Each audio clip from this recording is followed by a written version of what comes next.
Hello everyone, welcome to our channel Nanak education point. Myself Heena Thakkar. और आज हम बात करने वाले हैं रिजल्ट के बारे में। जो आप लोगों का अभी रिजल्ट डिक्लेयर हुआ है, जो दिल्ली यूनिवर्सिटी के स्टूडेंट हैं, सोल एनसी वेब से आप लोग हो, रेगुलर के स्टूडेंट हो, तो उनके रिजल्ट के बारे में मैं आज ये बात करने वाली हूँ कि जिन लोगों को लगता है कि भाई अब हमने एग्जाम भी दे दिया, रिजल्ट भी आ गया, लेकिन रिजल्ट हमारे अकॉर्डिंग तो आया ही नहीं। मतलब हमने जितनी मेहनत करी थी उतना हमें आउटपुट नहीं मिला, हमें बैक दे दी या फिर हमारे नंबर अच्छे नहीं आए। तो अब क्या करा जाए, इस समस्या से कैसे निकला जाए? और जो बच्चे पास हो गए हैं, यानी कि जो फोर्थ सेमेस्टर क्लियर करके फिफ्थ में पहुंच चुके हैं, उनको मेनी मेनी कॉन्ग्रेचुलेशन, बहुत बहुत बधाई हो आपको कि आप लोग पास हो चुके हैं। और जो बच्चे की अभी तक कोई भी री नहीं आई है, वो समझ लेना कि खुश नसीब हो आप।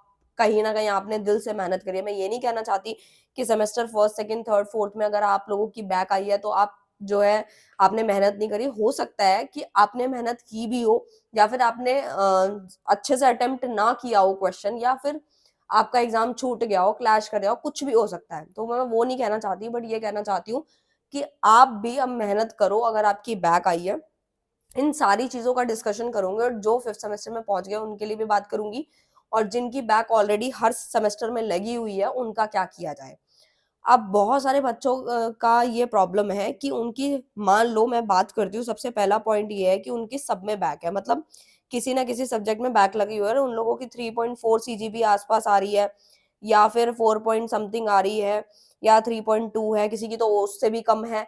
तो ये सारी चीजों से कैसे निपटा जाए? पहली चीज तो ये है, मैं आप लोगों को एक बात बोलना चाहती हूँ, आप प्लीज इस बात का बुरा मत मानिएगा, बट मैं स्टिल ये एक चीज बोलना चाहती हूँ कि बहुत सारे बच्चे ऐसे हैं जो कि किसी ना किसी के मुंह से ये चीज सुन लेते हैं कि आपकी तो ओपन यूनिवर्सिटी है, आपको पढ़ने की कोई जरूरत नहीं है। सच देखो, ऐसा नहीं होता। पेपर भी ढंग से चेक होता है, और कहीं ना कहीं पढ़ना पड़ता है। भले ही ओपन यूनिवर्सिटी है, लेकिन प्रॉपर एग्जाम दिया जा रहा है, चेकिंग भी हो रही है, और उसी अकॉर्डिंग हो रही है जिस हिसाब से आप अटेम्प्ट करके आ रहे हो। तो यानी कि ये तो बात हम भूल जाएं कि हमें पढ़ने की जरूरत नहीं है, ऐसे ही हो जाएगा, या फिर ऐसे ही नंबर मिल जाते हैं, गाना लिख दो, ये लिख दो, वो लिख दो। ऐसी चीजों में रिस्क लेने वाली चीजें होती हैं। भले ही कई बार आपने सुना भी होगा बच्चों से कि हमने तो कुछ भी लिख दिया था फिर भी हम पास हो गए। देखो, वो आप लोगों का लक है कि आप हो गए, टीचर ने ज्यादा ध्यान नहीं भी दिया होगा। मैं ये नहीं कहती कि हर बार आप ही की गलती है, बट आपको रिस्क नहीं लेना, क्योंकि ग्रेजुएशन अगर टाइमली हो जाए तो आपके लिए भी बेहतर होता है। अब ये पॉइंट्स क्यों अभी ज्यादा जरूरी होते हैं, क्योंकि अभी हम सोचते हैं कि अगर मान लो हमने फर्स्ट सेमेस्टर में बैक लिया है, ठीक है, हम सोचते हैं कि आगे थर्ड में दे देंगे इसका पेपर। लेकिन जब थर्ड के सब्जेक्ट इतने महान आ जाते हैं, जो हमें, एक तो टाइम हमें कम मिलता है। देखो, मैं ये नहीं बोलना चाहती कि आपकी गलती है, यूनिवर्सिटी भी हमारे को टाइम इतना कम देती है कि ऐसे ऐसे नए नए सब्जेक्ट हमें कम टाइम के अंदर पढ़ने होते हैं। ठीक है, उसी लिए अब बच्चे कुछ ऐसे भी कमेंट कर देते हैं, मैम आपने तो बहुत स्पीड से करा दिया सिलेबस। देखो, हमारे अकॉर्डिंग आप खुद सोचो, सब्जेक्ट हैं कितने सारे।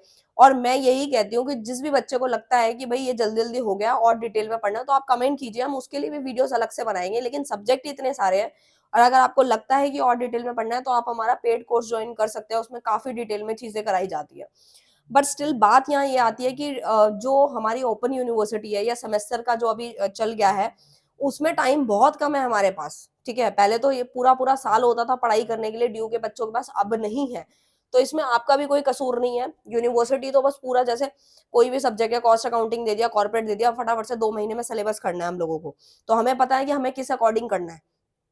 तो देखो, सबसे बड़ी बात ये आती है कि बहुत सारे बच्चे कहते हैं हम सिर्फ पास हो जाएं, तो आप पास भी हो जाओगे, कोई दिक्कत नहीं है। मैं सिर्फ इतना कहना चाहती हूँ कि अब हम यूनिवर्सिटी के रूल्स रेगुलेशन तो चेंज कर नहीं सकते, तो हमें ही अपनी मेहनत करनी होगी, और एक ही बार में अपनी ग्रेजुएशन को क्लियर करना होगा। क्योंकि जब हम जॉब करने जाएंगे तो वहां पे हम लोगों का जो बीच में टाइम गैप आता है वो दिखाई नहीं देता, और जॉब भी हमें अच्छी खासी मिल जाती है।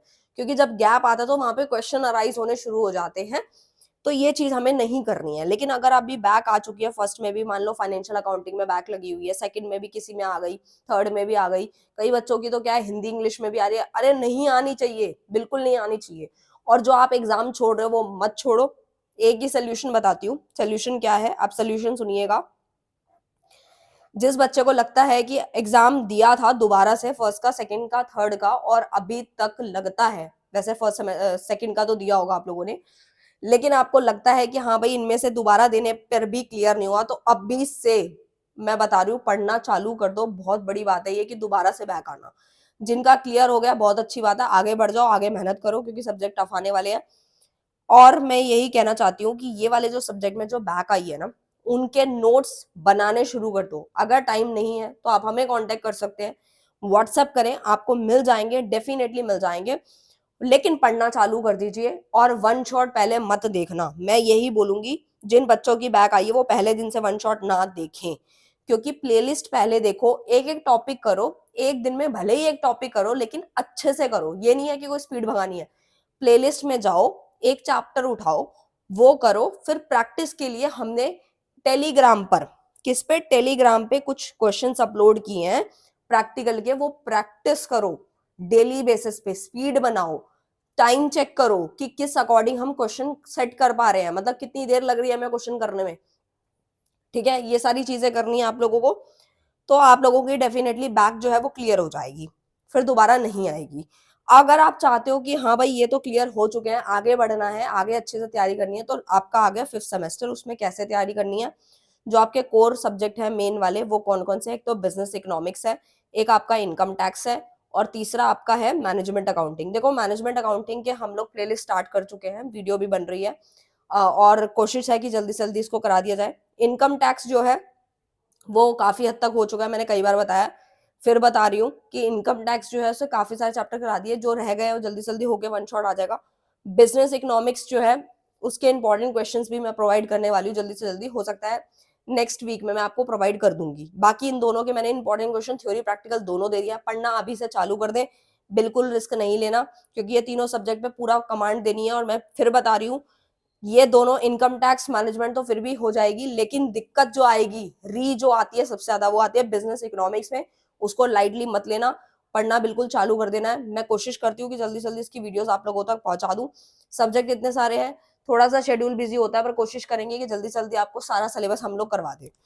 ठीक है, तो मैंने सब कुछ बता दिया। अगर फिर भी कोई डाउट आता है ना, कमेंट करके पूछ सकते हो आप, लेकिन प्लीज पढ़ना स्टार्ट कर दीजिए, अब रिस्क मत लो, क्योंकि पढ़ना से आपको डिग्री मिल जाएगी। ठीक है, सो मिलते हैं आप नेक्स्ट वीडियो में नेक्स्ट टॉपिक के साथ, तब तक के लिए bye bye, thank you so much.